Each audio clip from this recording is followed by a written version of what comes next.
اعوذ باللہ من الشیطان الرجیم بسم اللہ الرحمن الرحیم ومن آیاتہ یریکم البرق خوفا وطمعا وینزل من السماء ماء فیحیی بہ الارض بعد موتہا۔ کل بات چل رہی تھی کہ اللہ تعالیٰ کی نشانیاں بیان کر رہے تھے کہ کون کون سی نشانی اللہ تعالیٰ ہمارے اوپر ظاہر کر رہے ہیں اور بتلا رہے تھے۔ اس میں ایک یہ بھی نشانی ہے کہ اللہ تعالیٰ یریکم البرق، بجلی جب چمکتی ہے تو اس کو ہم لوگ دیکھتے ہیں اور ہم کو دکھلاتا ہے، اور جب یہ بجلی چمکتی ہے تو خوفاً تو ہم لوگ کیا ہیں، ڈر جاتے ہیں۔ اس لیے کہ ڈر اس لیے جاتے ہیں کہ ایسا نہ ہو کہ وہ ہمارے اوپر یا زمین پر یا کسی علاقے میں کسی جگہ گر جائے تو اس سے کیا ہو سکتا ہے، نقصان ہو سکتا ہے۔ اور آگے یہ بھی بیان کیا کہ وطمعا، جب بجلی چمکتی ہے تو ہمیں ایک امید ہوتی ہے۔ امید کیا ہوتی ہے کہ ہو سکتا ہو کہیں بارش ہو جائے، تو خوشی بھی ہوتی ہے کہ چلو بارش ہو رہی ہے، اتنے دنوں سے گرمی ہو رہی تھی، آج کیا ہے، بارش ہو رہی ہے یا ہوگی۔ آگے فرمائے کہ وَيُنَزِّلُ مِنَ السَّمَاءِ مَاءً، اور پھر اللہ تعالیٰ آسمان سے کیا کرتے ہیں، پانی کو برساتا ہے، اور جو زمین مردہ ہوتی ہے اس کو اس پانی کے ذریعے سے اللہ تعالیٰ اس زمین کو زندہ کر دیتا ہے۔ وہ زمین خوشحال ہو جاتا ہے، اس زمین میں ہرا بھرا پیدا ہو جاتا ہے۔ اور آگے فرمائے کہ ان فی ذلک لآیات لقوم یعقلون، بے شک یہ ان لوگوں کے لیے جو لوگ عقل مند ہیں، جو لوگ عقل سے کام لیتے ہیں، ان لوگوں کے لیے بہت بھاری نشانی ہے۔ کیا ہے؟ یہ بھی ایک نشانی ہے۔ اور آگے یہ بھی فرمائے کہ وَمِنْ آیاتہ، اور ایک نشانیوں میں سے یہ بھی ایک نشانی ہے کہ ان تقوم السماء والارض بامرہ، یہ جو آسمان اور زمین اللہ کے حکم سے قائم ہے۔ کیا ہے؟ یہ جو آسمان کس کے حکم سے؟ ابھی تک آسمان چھت کی طرح بنا ہوا ہے، نہ ستون ہے، نہ کھمبا ہے، نہ پیلر ہے، کچھ بھی نہیں ہے، لیکن کس کے حکم سے قائم ہے؟ اللہ کے حکم سے ہے۔ پھر اس کے بعد دیکھیے والارض، زمین بھی زمین سمجھیے کہ جو پانی کے اوپر ہے، ایک دم بالکل طریقے سے بالکل ٹھیک ٹھاک ہے۔ اگر ہلکا سا بھی ہل جائے زمین، اگر اپنا پاؤں یہاں سے اٹھا کے وہاں لے جائے تو سب لوگ کہاں بھاگیں گے؟ سب لوگ گھر سے باہر بھاگ جائیں گے، ہم لوگ بیٹھے رہیں گے سب بھاگ جائیں گے۔ یعنی زلزلہ آتا ہے، کیوں؟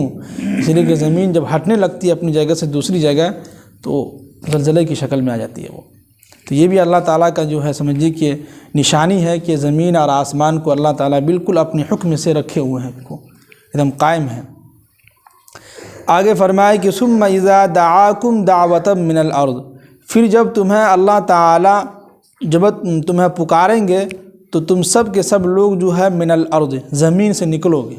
کیا ہے؟ زمین سے جب اللہ تعالیٰ ہم لوگ کو پکاریں گے تو ہم لوگ کیا کریں گے کہ اذا انتم تخرجون، تمام کے تمام لوگوں کو اللہ تعالیٰ زمین سے نکال دیں گے۔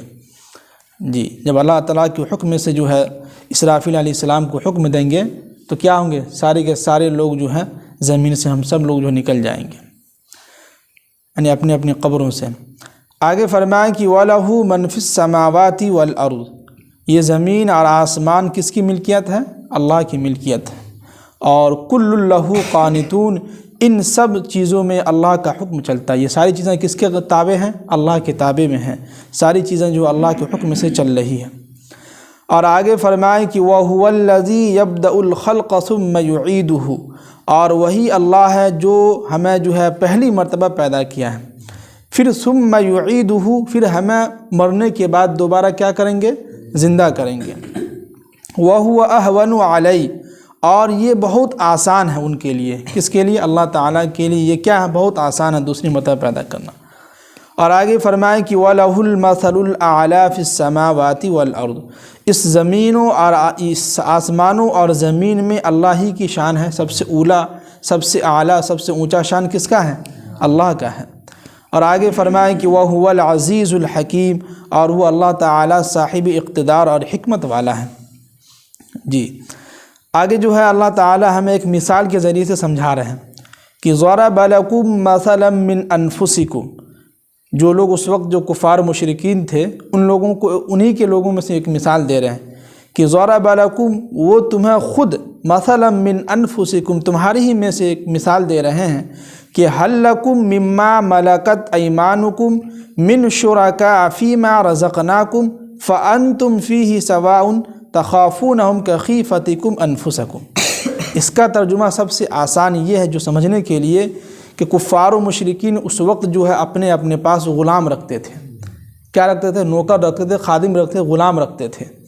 تو اسی کے انداز میں اللہ تعالیٰ مثال دے رہے ہیں کہ ہم جو تمہیں جو رزق دیے ہیں، جو پیسہ جو تم کماتے ہو، اس پیسے میں کیا تم اپنے غلام کو اپنے شریک برابر رکھتے ہو؟ کوئی رکھ سکتا ہے؟ غلام کو ایک تم غلام ہو تو اپنی جگہ پر رہو، تم کو ہم تنخواہ دے رہے ہیں، تم ہماری ملکیت میں برابر کے شریک نہیں ہو. اور آگے یہ بھی مثال دیا کہ تخافونہم کخیفتکم انفسکم، جیسا تم ان سے ڈرتے ہو، یعنی جیسا وہ تم سے ڈرتا ہے اس طرح تم بھی نہیں ڈرتے ہو. یعنی کہ ایک آزاد انسان جو ہے اپنا بزنس جو کرتا ہے تو وہ کہتا ہے کہ یہ ہمارا حصہ ہے، اس میں دوسرے لوگوں کو حصہ میں شریک نہیں کرتا ہے. پھر جو ہے غلام جو ہوتا ہے آپ کا، وہ آپ کو دیکھا دیکھی جو آپ کے ڈر سے جو کام کرتا ہے. کچھ غلام ایسے ہوتے ہیں کہ آقا کو دیکھ کے ڈر کے مارے کام کرنے لگتا ہے، پھر دیکھتا ہے کہ مالک چلا گیا تو جو ہے بیٹھ گیا. تو اسی کی مثال اللہ تعالیٰ دے رہے ہیں کہ جب تم جو ہے اپنے ملکیت میں، اپنے رزق میں، اپنے پیسہ میں تم کسی کو شریک کرنے میں اچھا نہیں لگتا ہے تو تم کیسے ہمارے ساتھ جو ہے کسی اور کو شریک کر رہے ہو؟ یہ مثال دے کے سمجھا رہے ہیں کہ جب تم اپنی ملکیت میں، اپنے پیسہ میں تم اپنے غلام کو جو ہے شریک نہیں سمجھتے، اس کو اپنے برابر میں نہیں رکھتے ہو، کہتے ہو تم غلام ہو، تم غلام کی جگہ پر رہو، ہم مالک ہیں، ہم آقا ہیں، ہمارا مقام کچھ اور ہے. جب تم اپنے ملکیت میں، اپنے آپ میں غلام کو اپنے ساتھ شریک نہیں کرتے ہو، تمہیں اچھا نہیں لگتا ہے، تو بھلا بتلاؤ کہ تم جو ہے میرے ساتھ کسی اور کو شریک کرو، میرے علاوہ کسی اور بتوں کے سامنے سجدہ کرو گے تو ہم کو اچھا لگے گا؟ بہت غصہ آئے گا ہم کو. یہ مثال دے کے سمجھائیں. اب آگے کہہ رہے ہیں کہ کذالک نفصل الآیات، اسی طرح ہم جو ہے لوگوں کے سامنے کھول کھول کر آیتیں لے کے آتے ہیں، سمجھاتے ہیں. لقوم یعقلون، یہ ان لوگوں کے لیے جو لوگ عقل مند ہیں. کیا ہیں؟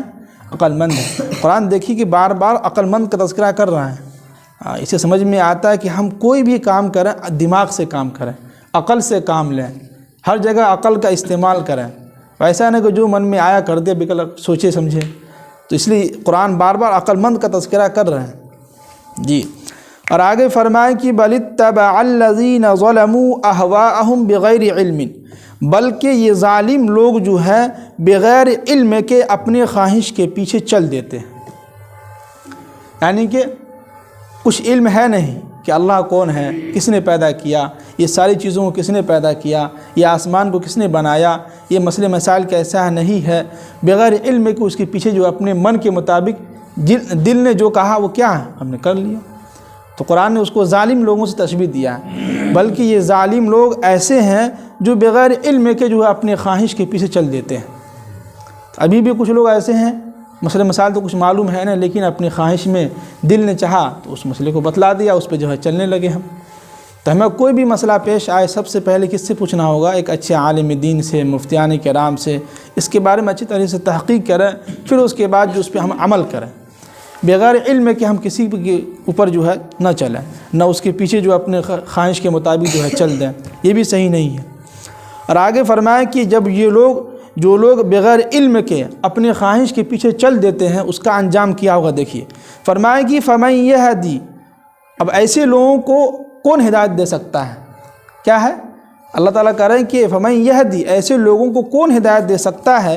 من اضل اللہ، جس کو اللہ گمراہ کر دے. سمجھ رہے ہیں؟ یعنی کہ جو لوگ اللہ کی باتوں کو نہیں سنتے ہیں، جو لوگ علماء کرام کی باتوں کو نہیں سنتے ہیں، کہتے ہیں کون پوچھنے کے مفتیان کرام سے، ہم خود جو ہے موبائل پہ دیکھ لیں گے، یوٹیوب پر. آج کل جو ہے یوٹیوب پر عالم بہت کچھ ملیں گے آپ کو. کہیں گے یوٹیوب پہ ہم نے سنا تھا. یوٹیوب پر تو بہت ساری چیزیں ایسی ہیں جو فیک بھی ہوتی ہیں، تو اس کو ہم نہیں، ہمیں جو ہے آمنے سامنے فیس ٹو فیس ایک عالم دین کے پاس جا کے بیٹھیں، ان سے پوچھیں، یا فون کر کے پوچھ سکتے ہیں. تو اگر وہی اپنے من کے مطابق چلیے گا تو وہی کہہ رہے ہیں کہ فمن یہدی، ایسے لوگوں کو کون ہدایت دے سکتا ہے؟ من اضل اللہ، جس کو اللہ خود گمراہ کر دے. جی، اور آگے یہ بھی کہا کہ وما لهم من ناصرین، اور ان کا کوئی مددگار بھی نہیں ہوگا. یعنی جب یہ گمراہ ہو جائیں گے تو پھر ان کا کوئی مدد کرنے والا بھی نہیں ہوگا. جی، تو ایسے حالت میں ہمیں کیا کرنا ہے؟ قرآن نے آگے حکم دیا کہ فَأَقِمْ وَجْهَكَ لِلدِّينِ حَنِيفًا، تو لہذا تم ایک کام یہ کرو کہ تم چپ چاپ سیدھے یکسو ہو کر اس دین پر جو ہے جم جاؤ. کیا ہے؟ اس دین پر جو ہے جم جائیں. جیسے کہ آگے اس کا بیان کیا کہ فطرۃ اللہ التی فطر الناس علیہا، اللہ کی بنائی ہوئی جو فطرت ہے اس پر چلو، لوگوں کے اوپر جو فطرت اللہ نے جو بنایا ہے اس فطرت پہ ہم چلیں۔ جیسے کہ حدیث کے اندر بات آتی ہے کہ دنیا کے اندر جتنے بھی بچے پیدا ہوتے ہیں سب مسلمان کی فطرت پہ پیدا ہوتا ہے، چاہے وہ غیر مذاہب کے گھر میں پیدا ہو، سکھ کے گھر میں پیدا ہو، کرسچن کے گھر میں پیدا ہو، کوئی بھی بچہ پیدا ہوتا ہے اس سرزمین پر تو تمام کے تمام بچے جو ہیں مسلمان کی فطرت پر جو ہے پیدا ہوتا ہے۔ اب یہ ہے کہ باپ جو ہے جو جیسا ہوتا ہے اپنے بچوں کو ویسا ہی سکھاتا ہے، اسی میں وہ ڈھل جاتا ہے۔ اس لیے کہ بچوں کو کیا معلوم کہ جو ہے ہمارے ابو جو ہے کرسچن ہے، بچوں کو کیا معلوم کہ جو ہمارے ابو جو ہے سکھ ہیں، بچوں کو کیا معلوم کہ ہمارے ابو جو ہے برہمن ہے۔ تو باپ سکھاتا ہے بچوں کو دھیرے دھیرے کہ ہم لوگ کیا ہیں، اس کلچر میں ڈھل جاتا ہے بچہ۔ وہی کہہ رہے ہیں کہ اللہ نے جو فطرت میں جس چیز کو اللہ نے جو فطرت بنایا ہے اسی پر ہم چلیں۔ ٹھیک اس طرح یہ بھی ہے کہ اللہ نے ہم کو مرد بنایا ہے، لیکن کچھ لوگ ایسے ہیں جو لڑکیوں والی شکل لے کے چلتے رہتے ہیں، ہے کہ نہیں، جو ہے اپنے من سے جو ہے جو من میں آیا وہ کر رہے ہیں، اللہ کی فطرت کو چینج کر رہے ہیں۔ ایسا بھی ہمیں نہیں کرنا چاہیے۔ آگے فرمائے کہ لا تبدیل لخلق اللہ، اللہ کی تخلیق میں کوئی تبدیلی نہیں ہے، یعنی جو چیز اللہ نے پیدا کر دیا ہے اس میں کوئی تخلیق نہیں، کوئی ہم بدل نہیں سکتے ہیں اس کو۔ تو لہذا کیا ہے کہ ذالک الدین القیم، تو بالکل یہی سیدھا راستہ ہے۔ کیا ہے؟ بالکل یہی ایک سیدھا راستہ ہے۔ اور آگے فرمائے کہ وَلَٰكِنَّ أَكْثَرَ النَّاسِ لَا يَعْلَمُونَ، لیکن اکثر لوگ کیا ہے؟ جانتے نہیں ہیں۔ کیا ہے؟ اکثر لوگ نہیں جانتے ہیں۔ جی تو اتنے ساری آیت میں اللہ تعالیٰ ایک چیز دیکھیے کہ قرآن بار بار آخرت کے تعلق سے ہی بیان کر رہا ہے، یا تو توحید کے بارے میں یا آخرت کے بارے میں۔ کیوں؟ اس لیے کہ اس کا مطلب ہے کہ ہمیں اللہ تعالیٰ اس زندگی کے بارے میں بتلا رہے ہیں، اس دنیا کے بارے میں بہت کم تذکرہ کیا ہے، سب سے زیادہ جو فوکس کیا وہ آخرت کو فوکس کیا ہے۔ تو اس سے یہ پتہ چلتا ہے کہ جو زندگی ہمیشہ کی زندگی وہ کب شروع ہوگی؟ آخرت میں، جب ہم جنت میں چلے جائیں گے اس وقت سے جو ہے سمجھے ہماری زندگی اصل جو ہے حقیقت جو زندگی ہوگی جس کے بارے میں ہم قرآن میں حدیث میں سنتے رہتے ہیں اس وقت شروع ہوگی۔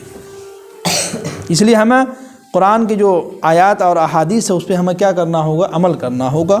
اور ایک چیز یہ کہ کوئی بھی مسئلے مسائل ہو کوشش یہ کیجئے کہ اپنے طرف سے جو حل کرنے کی کوشش مت کیجیے، بلکہ آپ کی مسجد میں امام صاحب اگر ہم سے نہ ہو، ہمارے پاس آپ کو آنے کا وقت نہیں ہے تو آپ کے مدرسے میں مفتی صاحب رہتے ہیں، ان سے بھی پوچھ سکتے ہیں، ان کے پاس جا سکتے ہیں۔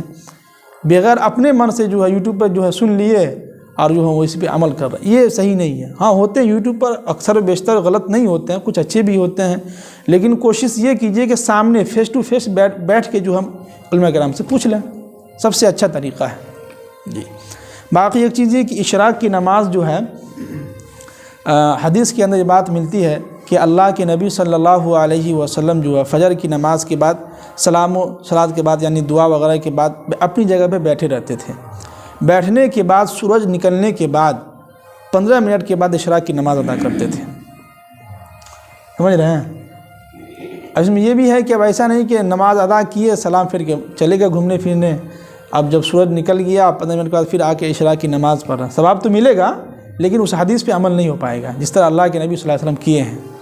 پھر اس کے بعد چاشت کی نماز ہے، تو چاشت کی نماز جو اپنے بیتیا کے حساب سے جو ہے 9 بجے یا 9:30 بجے کے قریب آپ نماز ادا کر سکتے ہیں۔ اس کا یہ کہ جیسے کہ سورج نکلنے کے بعد جیسے کہ 6:30 پہ سورج نکل رہا ہے اور زوال کا جو وقت ہے 11:48 یا 39 بھی یہاں کے حساب سے ہے، تو ان دونوں کے بیچ میں جو سیدھا وقت ہے وہ 9 بجے کے قریب یہاں دکھلاتا ہے۔ تو آپ 9 بجے جو ہے چاشت کی نماز جو ادا کر لیجئے، اور اشراق کی نماز جو ہے سورج نکلنے کے 15 منٹ کے بعد اپنی جگہ پہ بیٹھے رہیے گا، اس کے بعد ہی یہاں سے اٹھیے گا، اپنی جگہ پہ بیٹھنے کے بعد 15 منٹ کے سورج نکلنے کے بعد جو ہے آپ اشراق کی نماز ادا کر سکتے ہیں۔ اللہ تعالیٰ ہم سب کو عمل کی توفیق نصیب فرمائے۔